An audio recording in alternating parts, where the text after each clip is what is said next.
Hi guys, welcome back to my channel. How is everybody doing? I am in my kitchen, in my bonnet, because this is the situation for today. For those who are new here, my name is Esther. I am just a girl who happens to be a mother of 3 and I live in Ireland. Please bear with me. Bear with this very new and imperfect background in my kitchen because Nate is sleeping in the rooms upstairs. I was kind of nervous to film around him because I do not want to wake him up. Today I've chosen to speak about a subject that is quite literally my life right now. A few months ago when I gave birth to Nate, my mental health was at an all-time low. I was very depressed and sad and lost and confused, you name it. Every negative emotion, I had it. And I came to a realization that I basically just threw myself away. I made myself like a cow that just gives birth to babies and nourish babies and feed these babies and take care of them to the best of my ability. But I forgot to take care of me, the source of everything. I want us to talk about self-care as a mother. I cannot overstate how I underestimated self-care for myself as a mother. I feel like taking care of everybody else comes naturally, but taking care of yourself is literally a skill that you have to learn. At least I am having to learn that. Point number 1, taking daily walks. Now, for those of us who live in Ireland or in the UK where the weather is just like up and down all the time, this might seem out of reach, but whenever you can, take a walk outside and smell that fresh air. This is one you can actually do with your kids. Just take them outside. I think it's a win-win for both the kids and yourself. Just get outside of the home and just go run around. Here in Ireland, in most neighborhood we have huge fields. We have one right beside our home, and I usually just, at least now that the weather is becoming better and better every day, we just take a mat out there and I sit down with Nate and the 2 kids, AJ and Tally, just run around.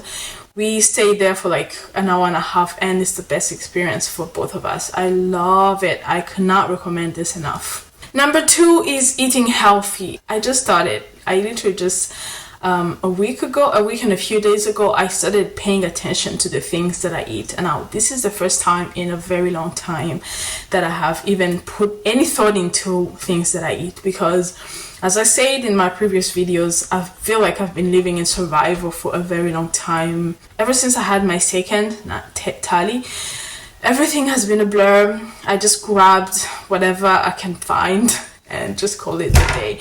And in result, I've gained way too much weight. Like it's shameful. I feel like moving around is so much harder. I have a very heavy baby. Nate is just so big. He's like 11 kilos at this point, and going up and down the stairs with him in my hands and my own weight, I feel like I can't breathe. I cannot breathe. And I just decided it's time for me to start taking care of the things that I put inside my body. I just want to feel healthy overall. It's not mostly about how I look, which obviously it's part of the whole thing, but mostly my health. I want to feel healthy again. I want to be able to play and run around with my kids without feeling like I'm out of breath. So I have started literally just changing everything from breakfast to lunch to dinner. I try to find time. Maybe it's because my baby is growing now. I don't have to have him on me all the time, and he's not breastfeeding as much as he was. He eats so well, so I feel like I have some kind of wiggle room to take some time and, you know, put thought into what I eat, and it has changed my life. I feel so much better, and even going to the bathroom is so much easier. No constipation, it's the best. Number 3, exercise.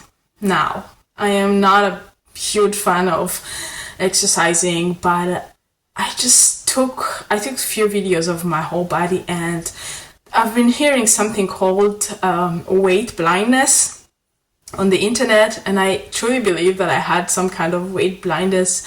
And the proof of that is I would go to the shops every single time, and coming back home, when I tried on the things that I have bought, 95% of the time it will be slightly smaller than my size. It almost like I could not conceptualize how big I had become.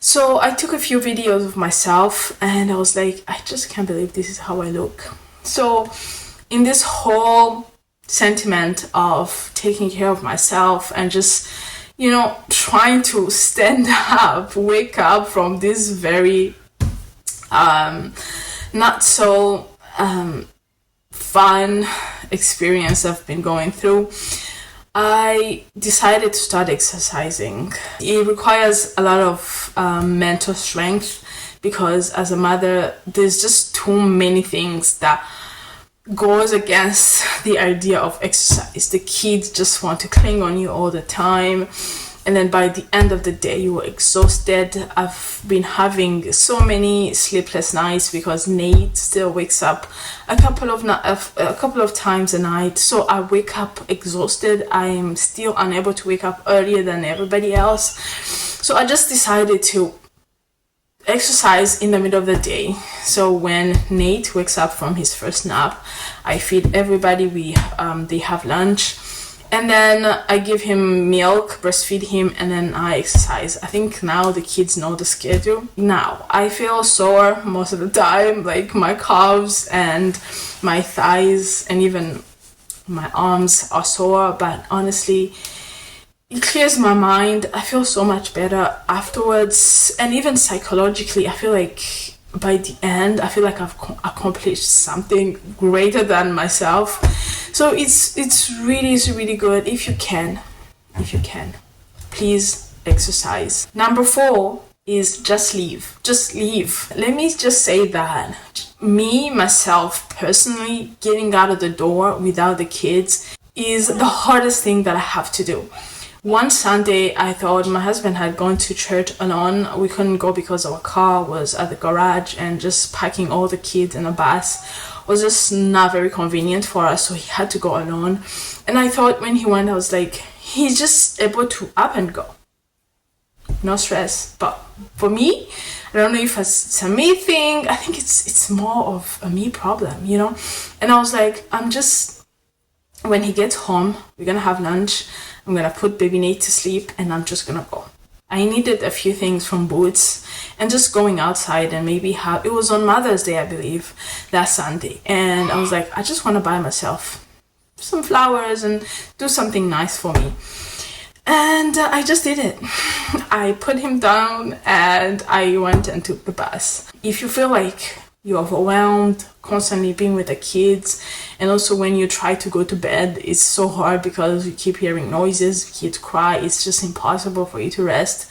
At least step outside and make sure that maybe the baby is down, the kids are, maybe you give them something to entertain them, and just leave. It was life-changing. It was the second time I've left this house with no kid. And it was the best, and I'm gonna start doing it as regularly as I possibly can. It's amazing.